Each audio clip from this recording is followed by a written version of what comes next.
Olá, cursistas! Seja muito bem-vindo, é um prazer estar aqui novamente com vocês. Como já sabe, meu nome é Gildete Soares Fonseca. Vamos aprofundar os estudos sobre a disciplina Fundamentos de Geociências. Peço que em nossas aulas vocês estejam munidos de papel e caneta, para quando surgir alguma dúvida, vocês anotarem e depois postar no nosso fórum Tira Dúvida. Já aproveitando a oportunidade para dizer que vai haver um fórum Tira Dúvida em cada uma de nossas aulas, então postem as dúvidas no fórum pertinente à aula. Para que tenhamos um bom resultado, será necessária a dedicação de vocês nos estudos, nas atividades na sala virtual, mas também é muito importante que vocês leiam o caderno didático e procurem fazer as atividades com os mapas e cartas. Vamos começar? Anteriormente, focamos em estudos sobre o desenvolvimento do universo, do sistema solar e da Terra. Procuramos entender um pouco a dinâmica interna e externa do nosso planeta. Para tanto, foi apresentado a vocês como se configura o tempo geológico, as camadas terrestres, o processo de formação dos minerais, das rochas e do solo. Abordamos sobre as temáticas recursos hídricos, ação geológica do tempo do vento e da água, regiões hidrográficas do Brasil, diferenciamos tempo e clima e também sobre o papel do homem na apropriação dos recursos naturais. O nosso foco agora é cartografia, essencial no processo de aprendizagem dos estudantes da educação básica. Você pode estar se perguntando qual a importância da cartografia na disciplina de ciências e na disciplina de biologia. A resposta é simples, pois a cartografia ela possibilita qualquer indivíduo a entender melhor as representações do espaço. A cartografia que se preocupa em produzir, analisar, interpretar as diferentes formas de representar a superfície, com mapas, cartas, plantas, croquis. Assim possibilita localizar fatos e fenômenos em diferentes escalas, sempre da local para global. Deste modo, esperamos que desenvolva a habilidade de interpretar adequadamente elementos gráficos, como mapas, cartas, nos diferentes temas da geociência e que tenha a possibilidade de promover a transposição didática. Para Rosa, 2017, a cartografia é considerada como uma ciência e, ao mesmo tempo, a arte de representar, por meio de mapas e cartas, o conhecimento da superfície terrestre. É ciência porque, para alcançar a exatidão, depende basicamente da astronomia, geodésia e matemática. É arte porque é subordinada às leis da estética, da simplicidade, da clareza, da harmonia. Assim, podemos pontuar que o objeto da cartografia consiste em reunir e analisar dados das diversas regiões da Terra e representar graficamente, em escala reduzida, os elementos da configuração que possam ser claramente visíveis.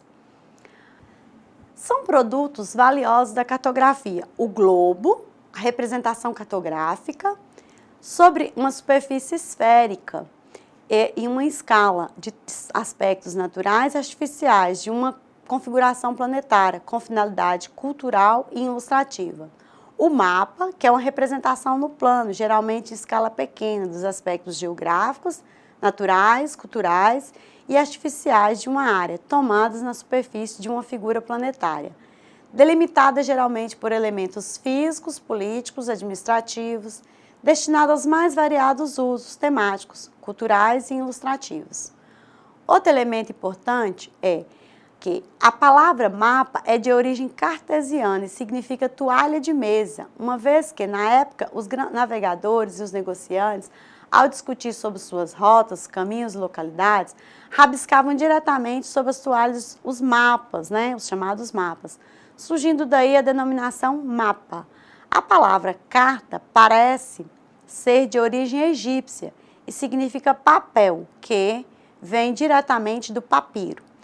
Carta é a representação no plano em escala média ou grande dos aspectos artificiais e naturais de uma área tomada da superfície planetária, subdividida em folhas delimitadas por linhas convencionais, paralelos e meridianos, com a finalidade de possibilitar a avaliação de pormenores com grau de precisão compatível com a escala. A planta é o caso particular da carta. A representação restringe a uma área bem delimitada, uma escala bem grande. Consequentemente, o número de detalhes é bem maior.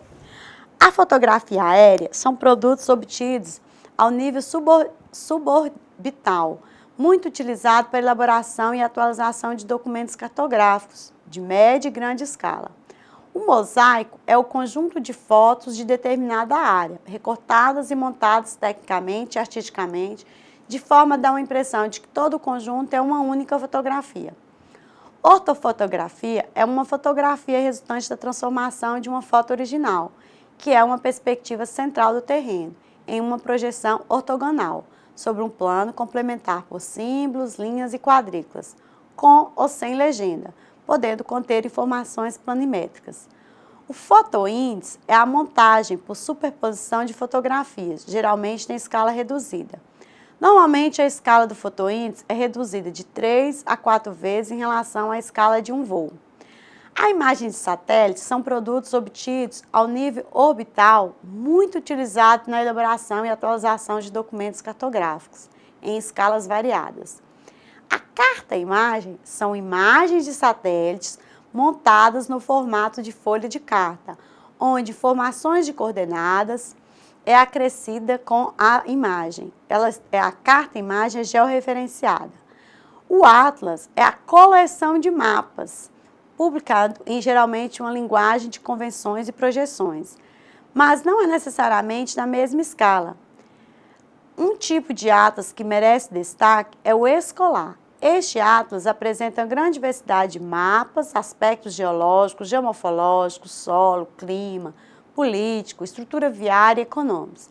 Esse tipo de atlas tem 3 funções básicas: fonte de informação, fornecer as configurações geográficas e estimular os interesses dos alunos pela cartografia. Na biblioteca virtual do IBGE tem vários atlas, cartas, carta-imagem, imagens de satélites disponíveis para todos acessar e baixar, além de glossários que atendem à educação básica e o ensino superior. Dê uma olhadinha. A história da cartografia acompanhou o desenvolvimento da humanidade. Nas primeiras representações, os recursos utilizados eram iconográficos ou de outros artifícios de linguagem. Assim, os primeiros mapas eram esculpidos na rocha. Representavam a paisagem, o espaço de vivência, as práticas sociais e as atividades básicas, com a demarcação de espaços, localizando pontos, traçados de rota, os tipos de cultivo. Com o passar do tempo, ocorreu o aprimoramento dessa representação da superfície terrestre, aumentando cada vez mais a precisão. Com a era da informação, a cartografia se modernizou, com o auxílio de satélites e de computadores. Tornou-se o sistema de informação geográfica, visando a coleta, o armazenamento, a recuperação, a análise e a apresentação de informações sobre lugares ao longo do tempo, além de proporcionar simulações de eventos e simulações complexas da realidade, tendo em vista a tomada de decisões. As geotecnologias, que é o conjunto de tecnologias para coleta, processamento, análise e disponibilização de informações como referências geográficas, são compostas por soluções de software. Dentre as geotecnologias, podemos destacar a cartografia digital, o sensoramento remoto, o sistema de posicionamento global, que é conhecido GPS. O sistema de informação geográfica, SIG, se configura no conjunto de ferramentas computacionais compostas por equipamentos e programas que, por meio de técnicas, integra dados pessoais e institucionais, de forma a tornar possível a coleta, o armazenamento, o processamento, a análise e a disponibilização de informações georreferenciadas que possibilitam maior facilidade, segurança e agilidade nas atividades humanas. Recente ao monitoramento, planejamento, tomada de decisões relativas ao espaço geográfico. O sensoramento remoto é a forma de obter informações de um objeto-alvo sem que haja contato físico com o mesmo.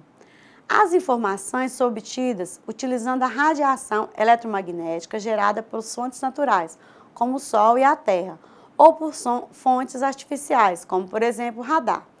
O objetivo do sensoramento remoto é estudar o ambiente terrestre através de registros e da análise da interação entre a radiação eletromagnética e as substâncias compostas no planeta Terra, em suas mais variadas manifestações. Para o seminário, os acadêmicos da equipe 5 deverão explorar o site Apolo 11, onde vão encontrar imagens de satélites obtidas pelo sensoriamento remoto. A proposta é explorar imagens de satélites do município, onde cada um reside, além de familiarizar com a leitura das imagens. O Fórum 4 também aborda questões cartográficas, que podem ser aplicadas nas aulas de ciências no ensino fundamental e nas aulas de biologia no ensino médio. A proposta também é acessar e visualizar mapas nos sistemas de informações geográficas, o Interface IG3, o VID e mapas interativos. Depois de explorar as ferramentas disponíveis, você deve escolher um mapa, fazer a leitura dos dados e, por fim, apresentar as conclusões no fórum. O material é extremamente dinâmico, com muitas informações para o uso na educação básica ou mesmo no cotidiano. Tenho certeza que vai aprender bastante com ele.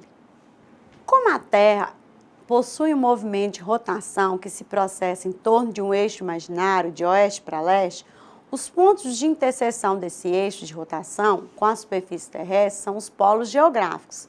Podemos traçar na Terra um círculo perpendicular ao eixo de rotação, que a divide em duas partes iguais ou hemisférios. Esse círculo máximo é chamado de equador terrestre ou equador geográfico. Todos os círculos menores traçados paralelos ao equador são denominados paralelos de latitude terrestre ou geográfica. É possível também traçar outros círculos máximos, que dividem também a Terra em hemisférios, perpendicular ao equador terrestre. Esses círculos são chamados meridianos terrestres ou meridianos geográficos. Através desses círculos, podemos determinar as chamadas coordenadas geográficas de um lugar.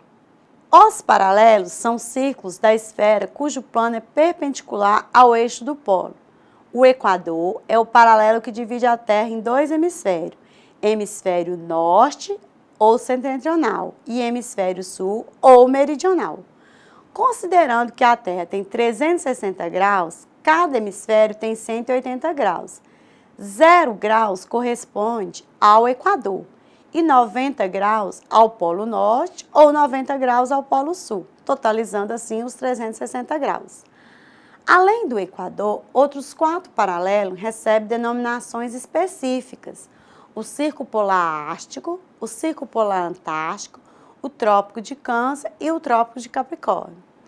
Os meridianos são as linhas que passam através dos polos a polo, ao redor da Terra, ou seja, são círculos máximos da esfera cujos planos contêm o eixo de rotação ou eixo do plano.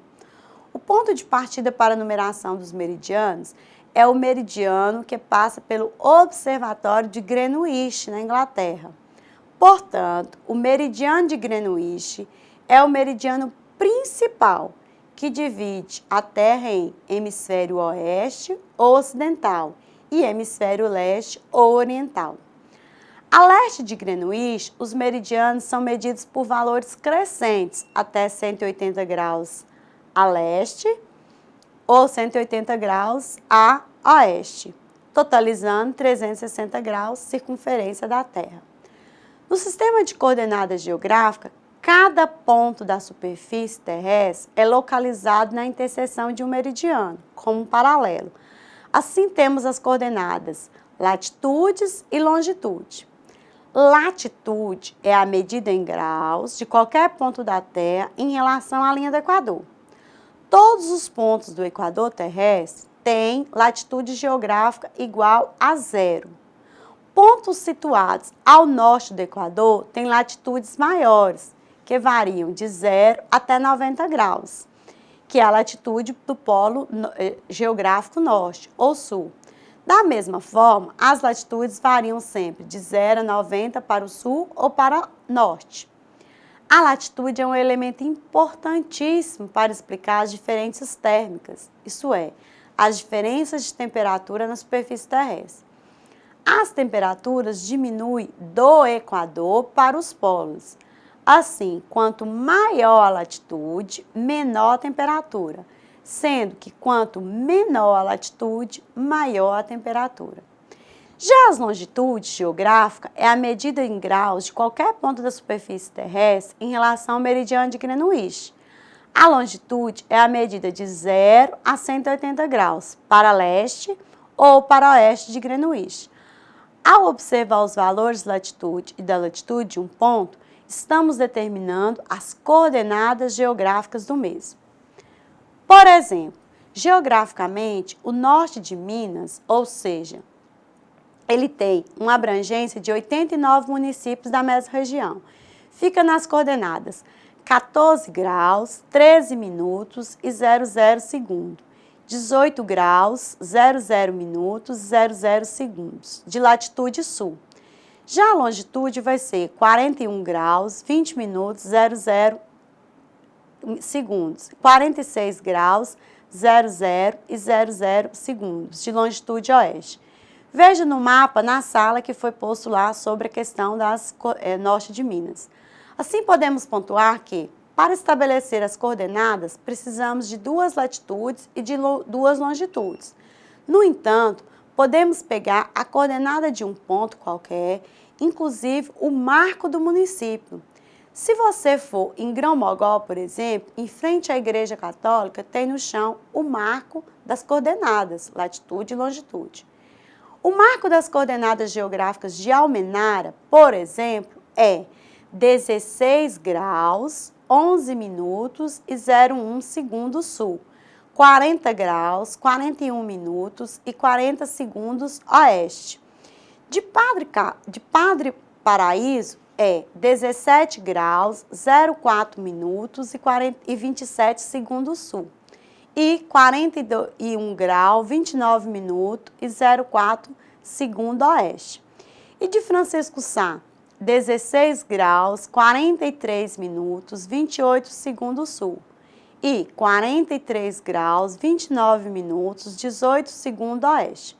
Tal dado significa que, em qualquer ponto desses municípios, as coordenadas em graus será a mesma, mas os minutos e os segundos vão mudar conforme o ponto.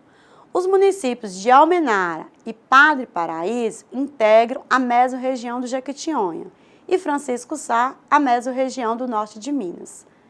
Grande parte dos celulares tem um sistema de posicionamento global, popularmente falado de GPS. Ao ser ativado, pode apresentar para você a latitude e longitude. O GPS é um sistema desenvolvido pelos Estados Unidos. Todavia, os países da União Europeia desenvolveram o Galileu, que também é um sistema de posicionamento global. E a China desenvolveu o Beidou, que também é um sistema de posicionamento global. Esse é um aparelho que popularmente as pessoas o denominam de GPS, mas eu quero esclarecer que GPS não é o aparelho. Por quê? GPS é o Sistema de Posicionamento Global. É o sistema, então, que está ligado ao satélite e que vai te dar a coordenada do ponto. Por exemplo, nesse ponto aqui nós temos 16 graus, 44 minutos e 46 segundos, sul, pois nós estamos no sul. 43 graus, 51 minutos e 87 segundos, oeste. A altitude também é dada nesse aparelho, no sistema de posicionamento global. Então, a altitude desse ponto aqui é 647 metros. Então, nós estamos aqui nesse ponto, 16 graus, sul, 43 oeste, a 646 metros em relação ao nível do mar. Ao interpretar, ler um mapa, uma carta, uma imagem satélite, uma carta-imagem, devemos relembrar sempre do formato da Terra. As projeções cartográficas permitem representar uma realidade esférica numa superfície plana. A Terra é esférica, achatada nos polos, mas os papéis são planos, então a representação vai sempre apresentar uma margem de erro. Representar em um desenho a superfície plana obriga, então, a prolongar aqui, apertar ali, cortar aquele lado. Resumindo, as deformações vão ser inevitáveis. Assim, as projeções cartográficas, elas são técnicas de representar e minimizar essas deformações da superfície terrestre. Essas técnicas ajudam os cartógrafos a amenizar o problema e arredondamento do planeta na elaboração dos mapas. Quando representamos uma área pequena, por exemplo, uma cidade, um bairro, uma fazenda, a projeção cartográfica não é tão importante.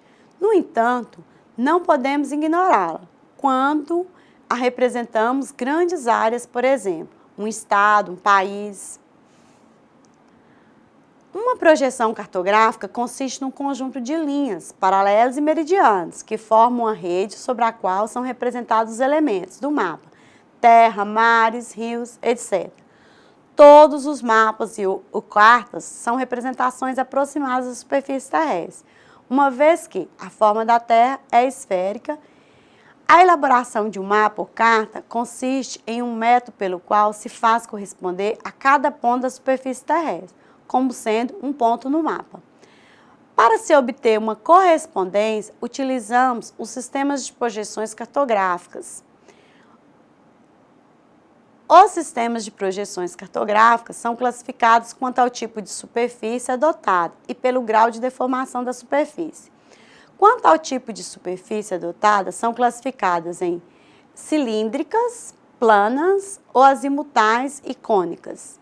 Uma projeção plana ou azimutal, o mapa é construído imaginando-o situado num plano tangente ou secante a um ponto na superfície. Exemplo, a projeção estereográfica polar. Uma projeção cônica, o mapa é construído desenhando um cone, que envolve a esfera terrestre, que é em seguida desenrolado. As projeções cônicas podem ser tangenciais ou secantes.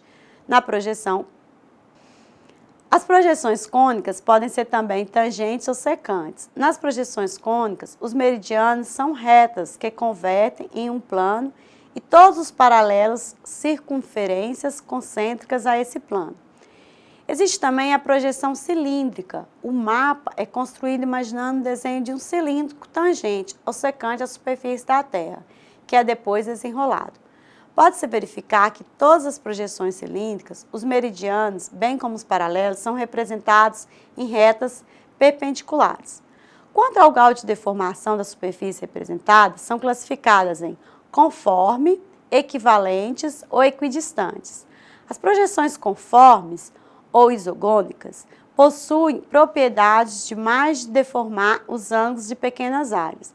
Nessas projeções, os paralelos e os meridianos se cruzam em ângulos e a escala é em torno de um ponto que mantém para qualquer direção. Porém, ao se manter a precisão dos ângulos, distorce-se a forma dos objetos no mapa.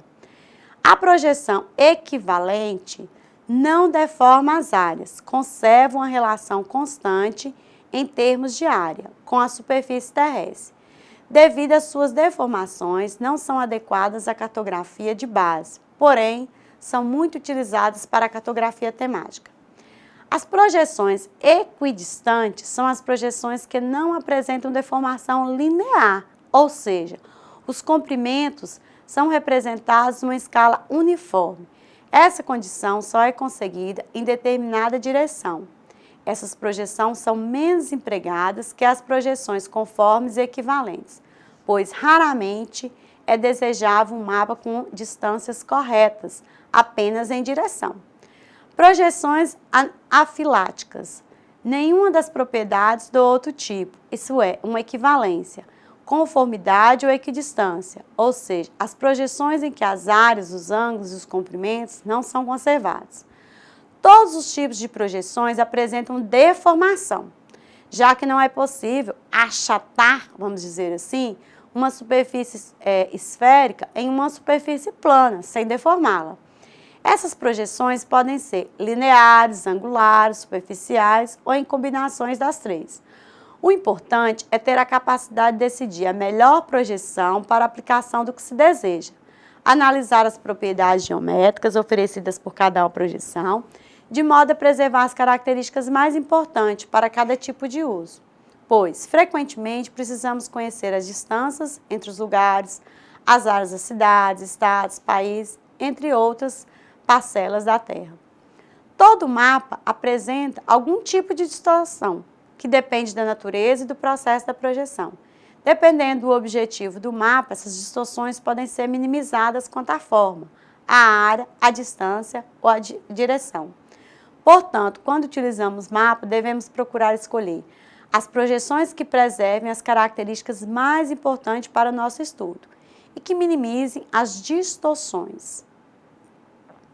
Normalmente, em um país, é utilizado um conjunto padrão de projeções, previamente definido para atender às demandas específicas de utilização e representação em escala. As projeções cartográficas mais utilizadas são as projeções de Mercator e de Peters. A projeção de Mercator é uma projeção conforme, também conhecida como projeção cilíndrica de Mercator. Procura traçar um mapa de toda a superfície terrestre. Ele reproduz bem o tamanho e o formato das áreas situadas na zona intertropical, mas exagera na representação das áreas temperadas e polares. Para se ter uma ideia desse exagero, basta observar o mapa mundi e verificar que a Groenlândia parece ter a mesma área que o Brasil, quanto, na verdade, é cerca de 4 vezes menor. Já a produção de Peters, essa projeção tem o objetivo de fazer uma projeção oposta de Mercator. Procura fazer um retrato mais fiel ou menos fiel do tamanho das áreas. Só que acaba muitas vezes distorcendo a forma. Na verdade, essa projeção não se preocupa com a forma, mas com a proporção, isto é, com o tamanho relativo de cada área. Trata-se de uma projeção equivalente. Projeção plano polar, segundo essas projeções, as diversas partes da superfície terrestre estariam supostamente dispostas em um plano, que são centradas num ponto qualquer do globo. Essa projeção tem a vantagem das áreas próximas do centro, ficam muito bem representadas, bem detalhadas, mas as áreas distantes vão ficando cada vez mais distorcidas. Projeção de Aifón. Essa projeção é um meio termo entre a projeção de Mercator e de Peters. É uma projeção muito usada na representação dos mapas mundis. A projeção policônica, apropriada para o uso em países ou regiões de extensão propriamente norte-sul e reduzida extensão oeste-leste, é amplamente usada nos Estados Unidos. No Brasil, é utilizado em mapas na série Brasil regionais, estaduais e temáticos. Não é conforme nem equivalente, só tem essas características próximas ao meridiano central. Apresenta pequena deformação próxima ao centro do sistema, mas aumenta rapidamente para a periferia. Já a projeção cônica conforme de Lambert, ela é conforme e a existência de 2 linhas de contato com a superfície nos fornece uma área maior com baixo nível de deformação. Isso faz com que essa projeção seja bastante útil para regiões que se estendem na direção leste a oeste, porém pode ser utilizada em quaisquer latitudes. A partir de 1962, foi adotada para a Carta Milionésima do Mundo do Milionésimo. Existem ainda outros tipos de projeções, mas essas são as mais usadas atualmente. Embora todas tenham aspectos positivo e negativo, nenhuma projeção é melhor ou pior que a outra. A escolha de uma delas vai depender da finalidade do mapa. Se é para viajar, se é para comparar áreas, se é para navegar, cada uma com a sua função. As coordenadas geográficas são usadas na elaboração dos mapas, sendo um elemento obrigatório. Vamos analisar esse mapa da mesorregião do Jequitinhonha e as microrregiões. Na parte superior e inferior, temos as longitudes e nas laterais podemos visualizar as latitudes. Também no mesmo mapa podemos identificar outros elementos essenciais e obrigatórios. O norte geográfico, o título centralizado na parte superior, a legenda com as cores que indicam as microrregiões, sendo que no mapa cada município foi nomeado. A fonte, que no caso é o IBGE de 2010, e a organização e a cartografia, no caso, o meu nome, porque fui eu que elaborei, e também a escala. A escala, a função da escala é informar a quantidade de vezes que o mundo real sofreu redução em relação ao mapa, ou à carta, desde as generalizações. Assim, nesse mapa da mesorregião do Jequitinhonha, 1 centímetro do mapa equivale a 100 quilômetros. Nesse mapa, é possível identificar os municípios de Almenara, que integra a microrregião de Almenara, e o município de Padre Paraíso, que integra a microrregião de Araçuaí. A escala é uma proporção matemática, ou seja, uma relação numérica entre o mapa e a realidade que ele representa. O milímetro, o centímetro, o metro, o quilômetro são medidas de distância utilizadas na elaboração da escala cartográfica. Uma régua, por exemplo, é dividida em 3 unidades: milímetros, centímetros e decímetros. 1 milímetro corresponde mais ou menos à largura de um alfinete, 1 centímetro a 10 milímetros e 1 decímetro a 10 centímetros, 1 metro a 10 decímetros ou 100 centímetros e 1 quilômetro a 1000 centímetros ou 1000 metros. Dominar essas noções é importante para se trabalhar com mapas, pois elas normalmente são feitas em centímetros ou milímetros, que, na realidade mapeada, corresponde a quilômetros ou metros. A escala pode ser expressa de diferentes modos, pode ser também numérica ou gráfica. Por exemplo, uma escala de 1 por 25.000 significa que 1 centímetro ou qualquer outra unidade de comprimento no mapa está representado em 25.000 vezes menor do que o terreno. Este número pode parecer estranho, mas 1 metro tem 100 centímetros. Assim, cada centímetro nesse mapa representa exatamente 250 metros no terreno. A escala pode ser numérica ou gráfica.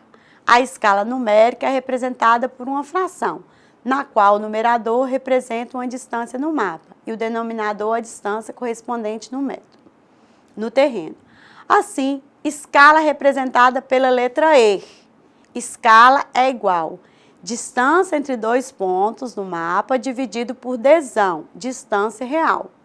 Para encontrar o valor da distância real, que é representado por dzão, basta multiplicar a escala vezes dzinho, que é a distância no mapa ou na carta. Por fim, para encontrar dzinho, que é a distância entre 2 pontos no mapa, basta dividir dzão, distância real, por escala. O mesmo padrão se aplica no cálculo de mapa ou de carta.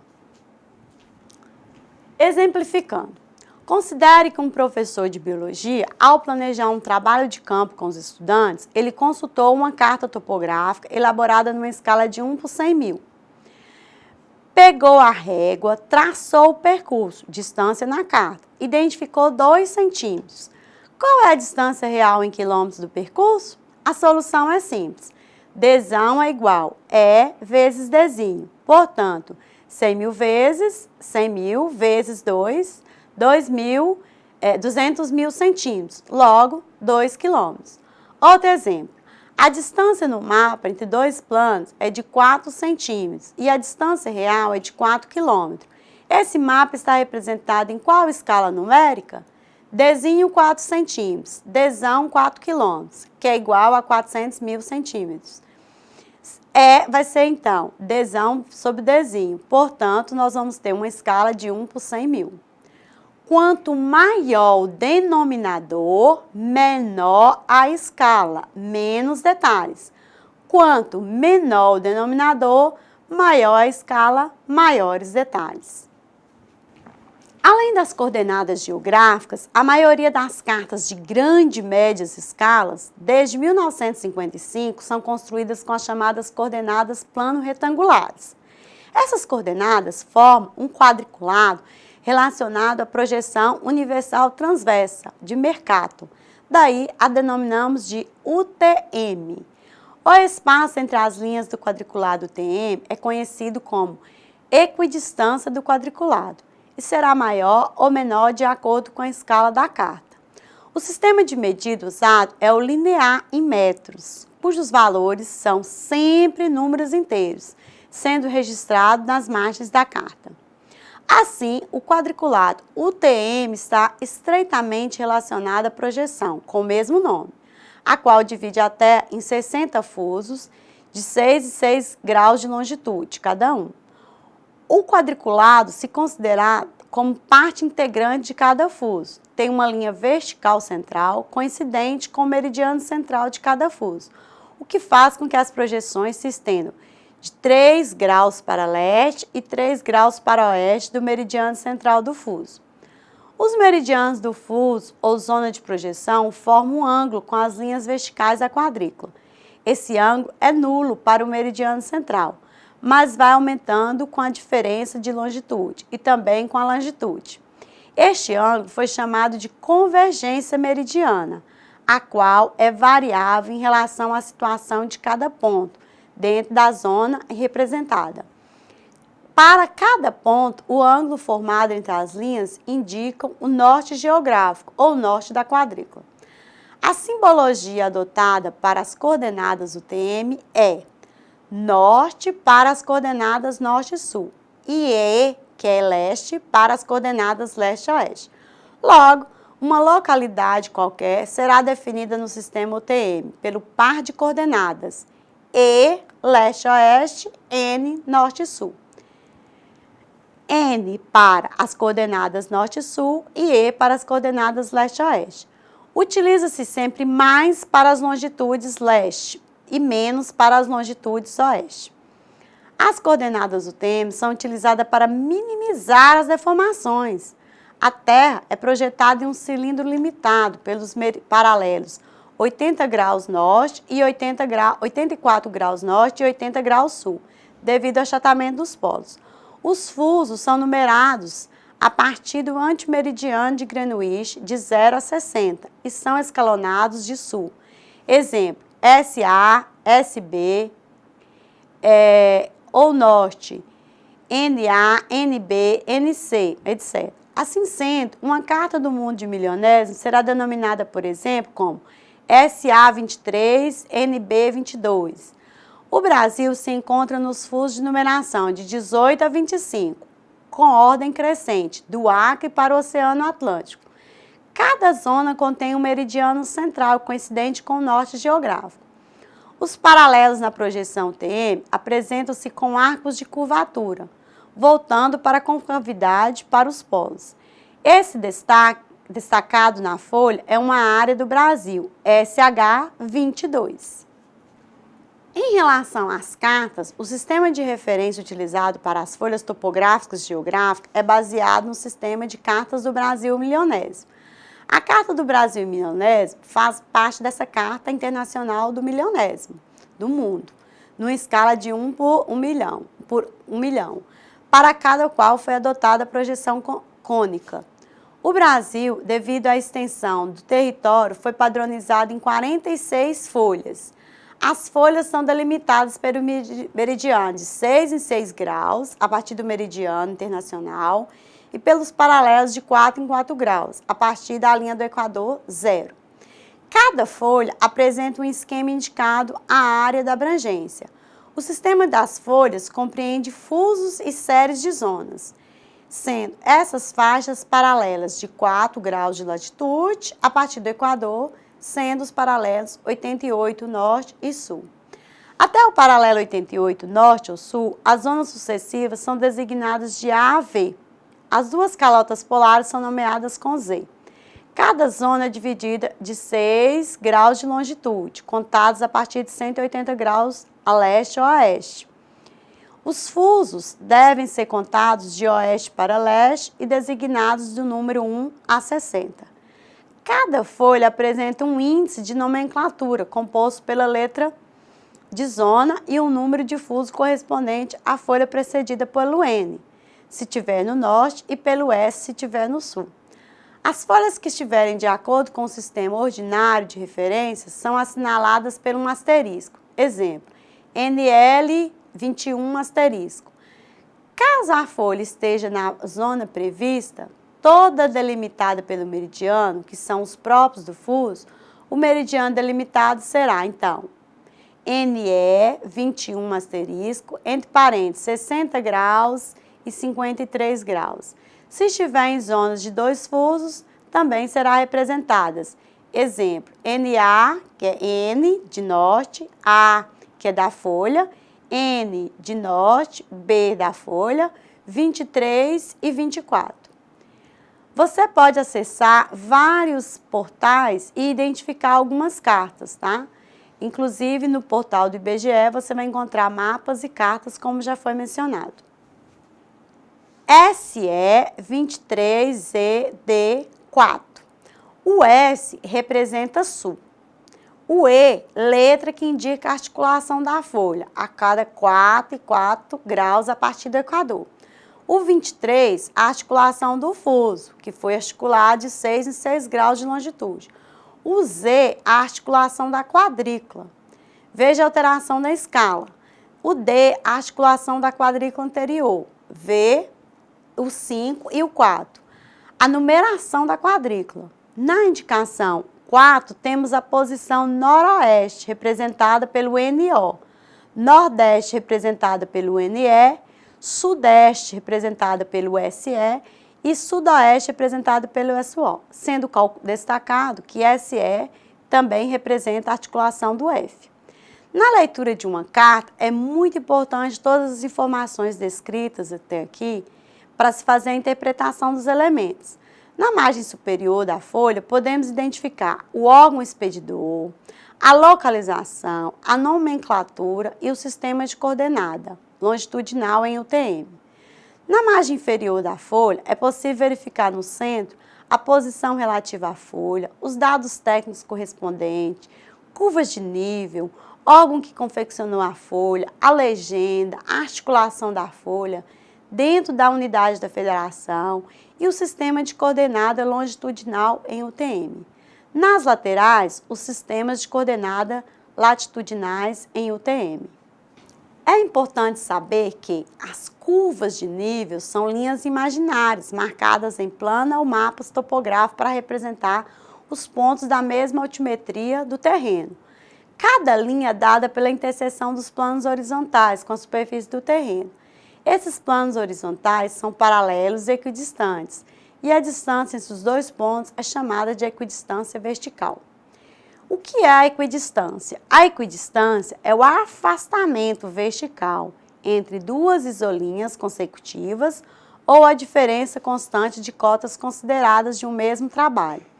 A curva de nível pode ser, então, considerada um método utilizado para representar o relevo terrestre, permitindo interpretação e observação das altitudes de determinado espaço. O estudo dos terrenos é denominado de topografia. Os conhecimentos existentes na área se deve grande parte aos estudos realizados com a utilização das linhas que unem diferentes lugares de mesma altitude, ou seja, isóptas, as quais é possível determinar as curvas de nível que dão noção da declividade do terreno, ou que nos ajuda a compreender melhor os lugares. Tenha sempre em mente que a altitude é a altura em relação ao nível do mar. Assim, no mar, a altitude é 0 metros. À medida que afastamos do mar em direção ao continente, a altitude aumenta. Exemplo, em Francisco Sá é possível identificar a altitude de 656 metros. Já em Almenária, 188 metros. E Pá do Paraíso, 930 metros. São propriedades das curvas de nível. A curva não se fecha em si e todos os pontos nessa curva se encontram na mesma altimetria. As curvas nunca se cruzam e indicam se um terreno é plano, ondulado, montanhoso, íngreme ou declive, suave ou mais declivado. Todos os pontos situados sobre uma curva têm a mesma altimetria, ou seja, a mesma altitude.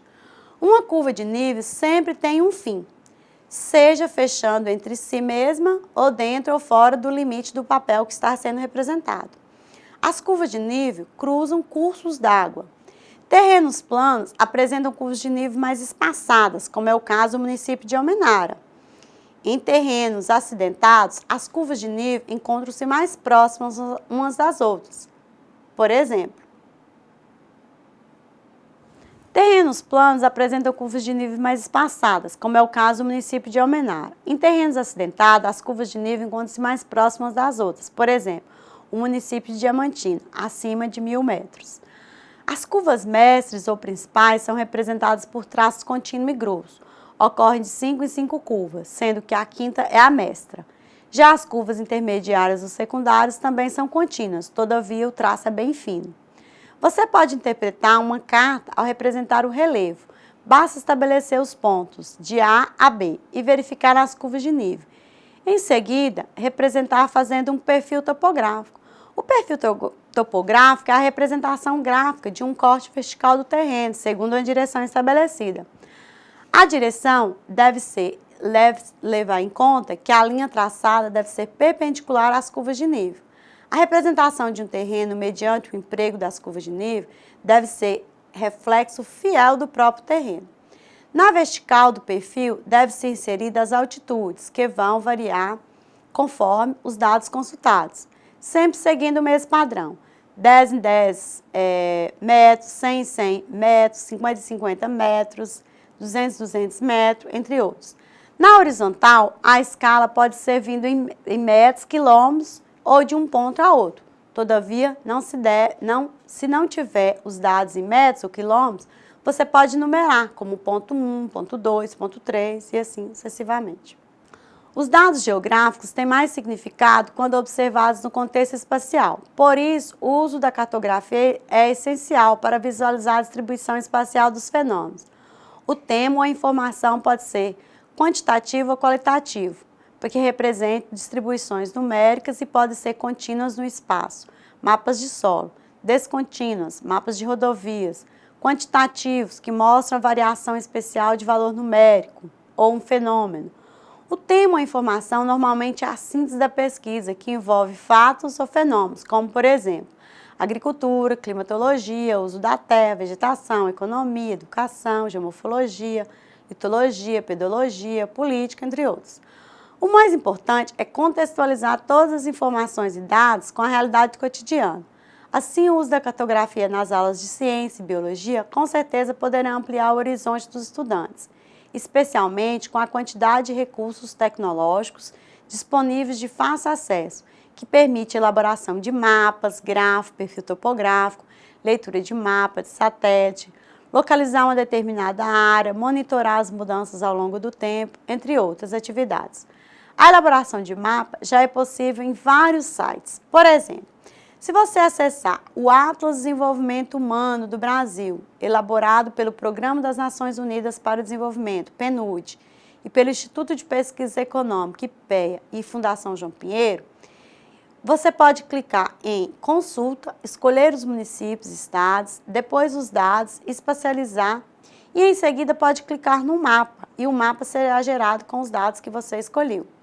Também é possível gerar mapas no chamado ArcGIS Online, um site também do IBGE. Também tem um site do Instituto Nacional de Pesquisas Espaciais, que tem um software de processamento de informações, que é o Sprink, na versão em inglês, espanhol, francês e português. Basta você fazer um cadastro, baixar o software, assistir as videoaulas que ensinam o passo a passo e aí você pode fazer os seus mapas. No site tem todas as dicas para baixar os dados necessários. Outro software gratuito é o QGIS, que pode ser instalado de forma fácil e rápida. Tenha também um uso tutorial, que pode ensinar o passo a passo. Enfim, tem muitos cursos gratuitos na internet na área de geoprocessamentos, reconhecidos e que no final você pode obter o certificado. Assim, enriquecer seu currículo e ampliar suas possibilidades no mercado de trabalho. Aqui nós temos uma carta topográfica da região de Espinosa. Nessa carta nós podemos identificar a folha aqui, o S, que significa que é sul, o D, que é a representação da latitude, que é aquela, como eu já foi pontuado, de 4 em 4 graus a partir da linha do Equador, e o 23, que é a representação da longitude, que está dentro do quadrante 23. O Z, que é a faixa em que foi articulada essa carta. O B, que é a subdivisão da quadrícula do Z. E o V, que no caso aqui representa a numeração. Com relação a outros pontos da carta, como já foi apresentado, nós temos aqui, na parte inferior, a legenda que vai nos orientar a fazer a leitura da carta. Tem a localização aqui dentro dessa área, né, da quadrícula de Espinosa, articulação da folha. Temos os dados aqui mostrando uma legenda, mostrando a questão do açude que tem dentro da folha. E ao analisar a carta, a gente vai perceber o quê? Em que escala que ela foi elaborada, quem elaborou essa carta, né? Qual foi o departamento que elaborou essa carta, quem foi responsável por isso, e a localização. Então, a gente vai ter aqui, por exemplo, a questão da altimetria. Aqui a gente tem um conjunto de serras, ó, Serra do Monte Alto. Aqui a gente tem a Serra Central. E nessa área, o açude destacando aqui, ó, dentro dessa carta. Uma quantidade enorme de estradas nessa área. E aí, a questão das curvas de nível, bem nítida, quando a gente começa a observar aqui, ó, as linhas, né, e várias curvas, como já foi pontuado anteriormente. Nessa outra carta, nós temos a área, a representação de Diamantina, onde a gente tem uma quantidade enorme de serras, né? Então a altimetria é bem maior dessa área aqui em relação a essa carta de Espinosa, que a gente tem aqui, tá bem dentro da área da Serra do Espinhaço, né? Então, aqui a gente tem a localização do município de Diamantina, aqui a localização do Parque do Biribiri, né? Aqui já tem o município de Gouveia e a quantidade de serras por toda a área. Assim como na outra folha, né, da outra carta, nós temos aqui a articulação dessa folha. Lá a articulação foi SD, Sul, D, a partir do latitude, a partir de 4 em 4 graus, da linha do Equador. Aqui já vai ser SE 23, aqui também é 23, ou seja, a longitude vai ser basicamente a mesma dentro do quadrante, tá? Além da carta topográfica, também quero apresentar para vocês algumas imagens de satélite. Essa imagem de satélite aqui é de uma área também do município de Diamantina, onde a gente tem aqui, dentro do Parque Estadual do Biribiri, a Vila do Biribiri. Então, ao observar a imagem, o que a gente percebe? Percebe a posição onde que tem a localização de vegetação, a questão do relevo aqui, né? Uma altimetria bem significativa, um relevo bastante acidentado, porque a vila fica exatamente numa área de vale, né? O curso do rio aqui, ó, dá para observar na imagem de satélite o curso do rio. Aqui é uma antiga fábrica que tem lá nessa área e as residências, né, que tem nessa área com a questão do destaque aqui dos restaurantes e tal. Já nessa outra imagem de satélite, a gente consegue observar basicamente o quê? A altimetria. Então, você consegue ver que é uma área que tem uma altimetria bem elevada, o relevo é bem acidentado, né? Pela própria imagem de satélite representada. Aqui você tem as vias de acesso à Diamantina e algumas áreas em destaque. E o mais interessante quando você vai analisar a imagem de satélite é que você consegue perceber, inclusive, as áreas que apresentam erosão. Ela vai vir sempre com tonalidade mais clara. E o curso dos rios também, ó. E como essa área é uma área bem íngreme, né, com altimetria bem expressiva, você não tem uma vegetação tão densa no curso dos rios. Nessa outra imagem aqui, também dessa mesma área lá do parque, a gente consegue ver já dentro dessa questão do curso dos rios, já uma presença maior de vegetação nessa área e aqui com destaque para a cachoeira, né? Que é aquele processo que eu expliquei do processo de formação da cachoeira a partir da ação da água. Nessa outra imagem, é possível observar o quê? Aqui é o município, é uma imagem satélite do município de Montes Claros, onde a gente está vendo a expansão urbana, né, tomando conta dessa área. E aqui, já numa área mais próxima da área urbana, você tem o Parque Estadual da Lapa Grande, que aí a gente vê visivelmente a diferença da área urbanizada, da área onde você tem vegetação e da área onde você tem uma altimetria mais significativa. Bom, como eu falei com vocês, existem vários softwares para elaboração de mapa. Esse é um software que chama ArcGIS. Ele é todo em inglês, esse é um software pago. Agora tem aquele que eu falei que é o Spring, o QGIS, que é gratuito.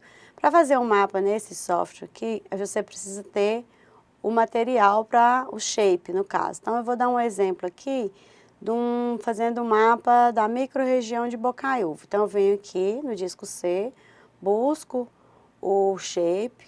A partir do momento que eu tenho esse shape, eu vou ter, então, os dados e aqui eu posso fazer a alteração de cor, né, delimitando aqui a alteração de cor, aplicando inclusive a cor que eu quero no mapa e a margem de dados que eu quero. Então aqui eu tenho nesse shape uma tabela de atributos, que essa tabela de atributos vai me apresentar os dados, né? Por exemplo, aqui os dados de Bocaiúva, dados relacionados à migração de Bocaiúva.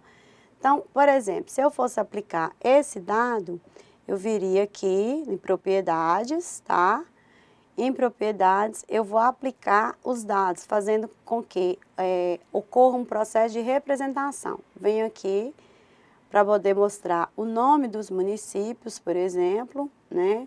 Escolho aqui o tamanho que eu quero esse nome desses municípios e os dados que eu quero aplicar nesses municípios. Então, vamos que eu tenho aqui esse dado, como eu disse, nesse shape aqui, eu vou trabalhar com a questão da quantidade de pessoas que saiu de Bocaiúva no período de 2010. Então, aqui eu posso também vir e colocar quantas classes eu quero. Então, aqui é a ordem que eu quero dessas classes. E vou mandar aplicar. Ao mandar aplicar, ele vai aparecer os dados lá. E aqui eu aciono e já vai aparecer os nomes dos municípios. Para o mapa ficar organizadinho daquele jeito, a gente vai criar o layout do mapa, né? E ao criar esse layout do mapa, ele vai ficar todo organizado. Como eu contei para vocês naquela hora, aqui na parte superior a gente coloca o título, né? Colocaria o título aqui, microrregião de Bocaiúva.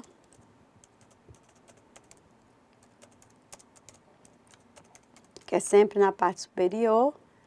Aí você vai pegar o título, colocar aqui. Depois você pode estar organizando também na propriedade desse título, colocar tamanho maior, qual que é o tamanho que você quer desse título.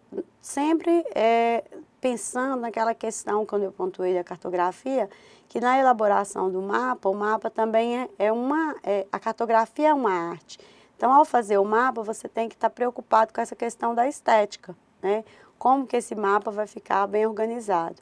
Aí você pode também, fazendo aqui, ó, microrregião de Bocaiúva, aí depois você pode vir nesses quadradinhos, colocar para ficar um tom mais reforçado, uma cor mais forte.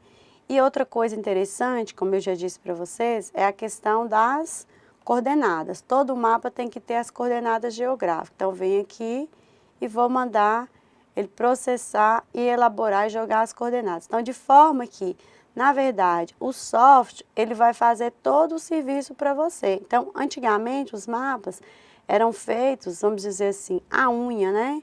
A pessoa precisava desenhar mesmo o mapa. Agora não, você tem no software, o software vai fazer o trabalho para você, tá? Então, eu não quero as linhas, quero a coordenada sempre direita e esquerda. E aí, quando mandar aplicar, aqui já tem as coordenadas, ó.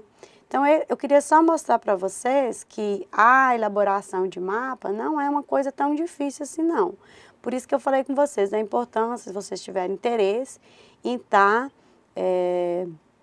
buscando, né, buscando baixar esses softwares, o Spring, que é gratuito, assim como o QGIS, e a partir daí você pode estar elaborando seus mapas. Ele é bem simples. Ao contrário desse aqui, que é todo em inglês, aqui é o norte, tem várias opções, né? Você pode escolher qual norte você quer, aí você insere. Ao contrário desse aqui, que é todo em inglês, tá? Apesar de que já tem essa versão também em português, o ArcGIS em português. No ArcGIS Online, como eu falei com vocês, ele é todo em português. E tem o QGIS, que é em português, e o Spring também tem ele em português, francês, espanhol e inglês. Então, aqui você tem todas as ferramentas, ó. Aí você vem, insere, por exemplo, a escala, qual o tipo de escala que você quer, você vai escolher a escala aqui, vai fazer sempre a escala naquele padrão, como eu coloquei, vai sempre colocar em quilômetros, né? Então, aqui, ó, por exemplo, escolhe quilômetros, a divisão que você quer em quilômetros. Aqui você vai optar, né? Sempre colocar duas escalas para poder ficar organizadinho. A escala você vai escolher em quilômetros, coloca aqui quilômetros, tá?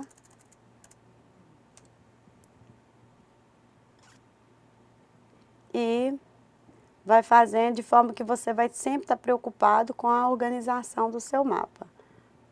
E aqui você vem, ajusta a escala conforme você quer. Tá? Aqui você pode pôr a legenda e vai pôr todos aqueles dados. Então, assim, resumindo, o que eu queria mostrar para vocês é que não é uma coisa tão difícil assim. Fazer um mapa é técnica mesmo, é você pegar, olhar os tutoriais e fazendo passo a passo e aprendendo. Finalizando nossa aula, espero que tenha contribuído no processo de aprendizagem de vocês. Estarei à disposição para sanar dúvida, auxiliar no entendimento de todas as temáticas abordadas. Inseri alguns mapas na sala, apenas como material complementar, que retrata dados dos municípios de Almenara, Padre Paraíso e Francisco Sá, em relação às mesorregiões e microrregiões que estão inseridos.